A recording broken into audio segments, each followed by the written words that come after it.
quando a pessoa é condenada, pra vocês aquilo acabou, ainda fica ressoando em vocês?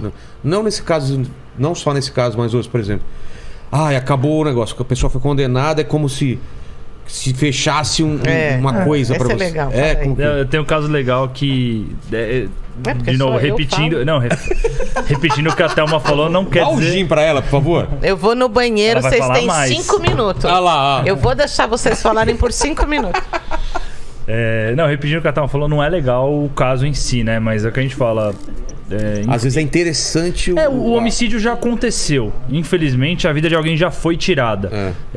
O que a gente tem pra fazer, que é o nosso trabalho e é o que move a gente, é achar o autor. Certo. Descobrir quem foi, por que foi, como foi. Então, né, isso. A gente não vai trazer paz pros familiares, mas a gente traz o mínimo de um senso de justiça. Eu tive um caso que eu atendi no DH de um...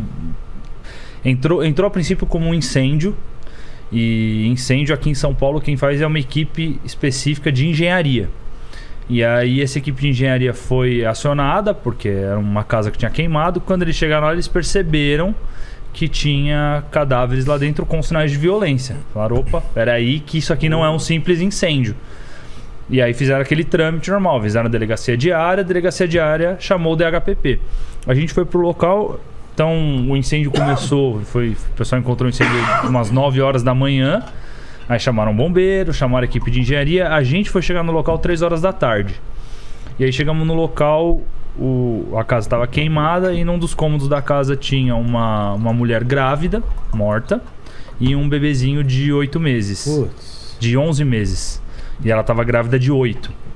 E os dois mortos. E a casa queimada. Sem entrar muito em detalhes, mas a gente começou a já fazer o levantamento do local, procurar ferramentas, procurar impressão digital, DNA, outras coisas que poderiam ser interessantes. E a casa que ela morava era como se fosse um imóvel compartilhado. Então era um terreno meio grande com várias casinhas pequenininhas. Tá. E essa casa ficava na parte de baixo do terreno, onde tinham 3 casas. Então tinha algumas casas em cima, você descia uma escada e tinham 3 casas. A casa dela, do lado a casa de um outro vizinho que estava trabalhando no momento, né? E de frente, um outro vizinho que estava lá. E esse vizinho, a polícia militar segurou ele quando a gente chegou. Porque foram acionados por um caso de incêndio. Quando eles estavam lá chamando o bombeiro, tentando ver o incêndio, esse cara apareceu. Falou, o que tá acontecendo? Né? Eu moro aqui do lado. Os caras... aí os presos perguntaram, quem que é você? Ele falou, não, eu sou o vizinho, eu moro aqui do lado. Eu tava na academia. E deu aquelas impressãozinhas do treino. Sei. Quando você vai você imprime o seu treino e ele tava com isso no bolso. Eu tava na academia. Aí os policiais já olharam e falaram...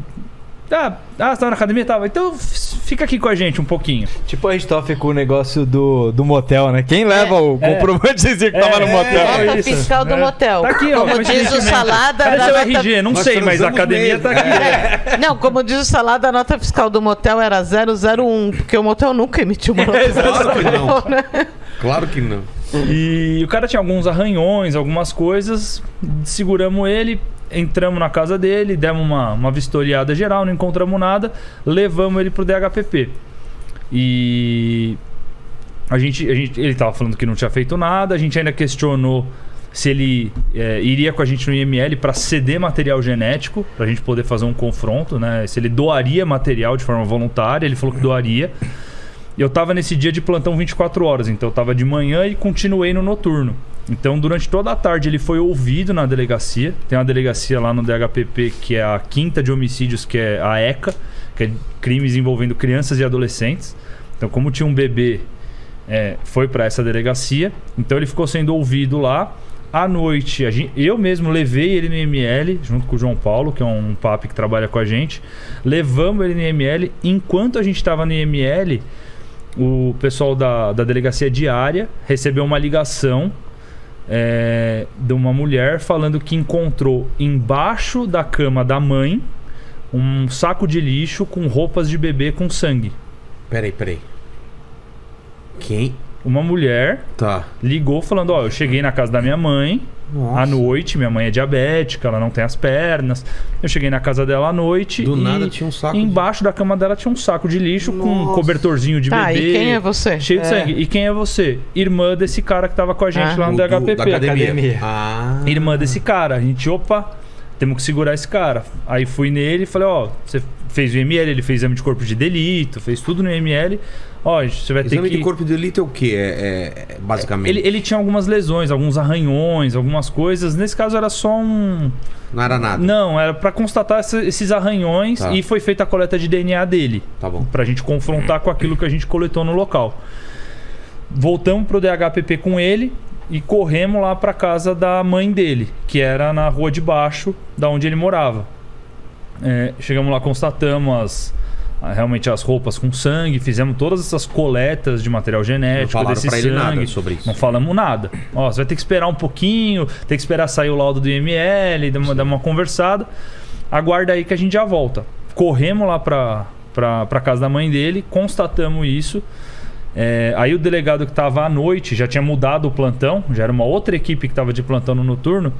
É o Dr. Fará, que é amigo pessoal nosso. Ele falou, cara, vamos, né, como o exame de DNA demora, vamos pegar o pai, o marido das vítimas, e ver se ele reconhece como do filho dele, para poder ratificar um pedido de prisão. Eu vou prender esse cara baseado em quê? Porque as roupas estão na casa da mãe e porque o pai e marido das vítimas reconheceu. Pegamos todas essas roupas, fotografamos, coletamos, fomos até a casa que ele estava, que era de um primo. Mostramos para ele, ele reconheceu. A gente pegou ele, colocou na viatura, levou pro DHPP, que daí ele precisava reconhecer no papel. Olha, eu reconheço que é minha, isso aqui. E aí quando a gente chegou no DHPP e mostrou as roupinhas pro cara, aí ele confessou.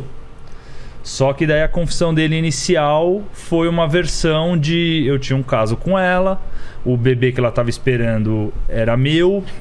A gente acabou discutindo porque a gente ia contar... Ele também era casado. A gente ia contar, ela ia contar pro marido dela, eu ia contar pra minha esposa. A gente acabou discutindo e eu acabei matando ela. Ele deu uma martelada nela, passou uma faca no pescoço. E aí, segundo ele, eu não sei se ele achou que isso ia amenizar a situação ou não, ele pôs fogo no quarto sem ver que tinha um bebê lá dentro. Ou seja, na versão dele, ele pôs fogo num bebê de 11 meses vivo. Essa era a... Não sei se ele achou que isso ia amenizar. Aí um dos exames que foi solicitado foi a análise de DNA do feto, para saber se realmente era dele. E aí o que o Leandro comentou sobre a questão de horário, a gente atendeu esse local 3 horas da tarde. As roupas eu acho que a gente foi fazer umas 11 horas da noite, meia-noite. Aí fomos buscar o pai, levamos pro DH, ele foi ouvido, o cara confessou, o cara foi ouvido. Aí levamos ele no ML de novo para fazer um exame de corpo de delito, porque daí ele ia para ser preso. Aí tem que fazer um outro exame para ver que ele não apanhou da polícia. A gente levou esse cara de volta para casa dele, o pai e marido, era coisa de 9 horas da manhã do dia seguinte já. A gente foi devolver ele, que ele já tinha sido ouvido. E a gente foi devolver ele. Aí o delegado fez um pedido pro juiz de prisão. O juiz deu o pedido de prisão. Depois de um tempo, ele foi chamado para ser ouvido de novo no DH. Ele mudou a versão.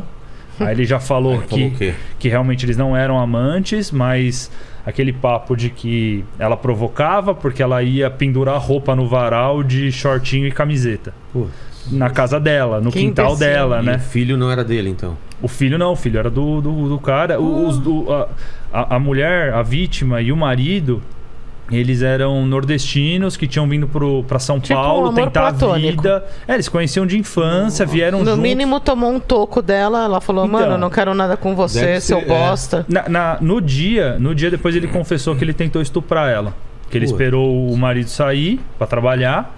Ele não trabalhava, a esposa dele saiu para trabalhar. E o bebê, ele mudou a versão? Não, manteve essa versão de que ele fala que não matou o bebê. Que ele pôs fogo, não viu e aí já não dava mais para pegar. E aí no fim das contas não era filho dele, era filho do cara mesmo. E o João que tava comigo nesse dia, ele acabou pegando o contato desse cara, do marido e do pai das vítimas. Justamente para poder se falar, ser chamado para ser ouvido de novo, acompanhar toda a investigação. E aí em novembro agora, ele mandou uma mensagem pro João. E foi muito legal porque é isso. Infelizmente o cara perdeu a família dele. Total, mas ele mandou uma mensagem agradecendo e nominal. Ele lembra do meu nome, do nome do João até hoje. Ele falou, cara, agradecer você e agradecer o Edu, todo mundo da equipe. O Dr. Fará foi chamado para ir na audiência. Então você comentou pode ser chamado, nesse caso o delegado foi chamado. Ele agradeceu também pela versão que o delegado deu, né, na frente do juiz. E o cara pegou, se não me engano, 52 anos de prisão. Então, assim, é isso. Óbvio que não apaga a dor. Não traz de volta as vidas, mas assim, o mínimo de justiça. E o marido poderia ficar com que, tipo, a mulher dele tinha uma amante, tava traindo e o filho não era dele. Ainda ferra a dignidade de quem morreu, exatamente. Né? A escrivã que tava nesse dia que fez o BO é uma mulher, ela gritava com o cara, ela falava, você ainda vai, o cara é vítima, você ainda tá falando que ele é corno. Nossa. O que você tá falando? Fala a verdade, fala a verdade. E o cara, não, é isso mesmo, a gente era amante, era meu filho. E aí depois mostrou que não tinha nada a ver. Então, é a importância também da prova material, né? O cara confessou, então acabou. Tudo bem.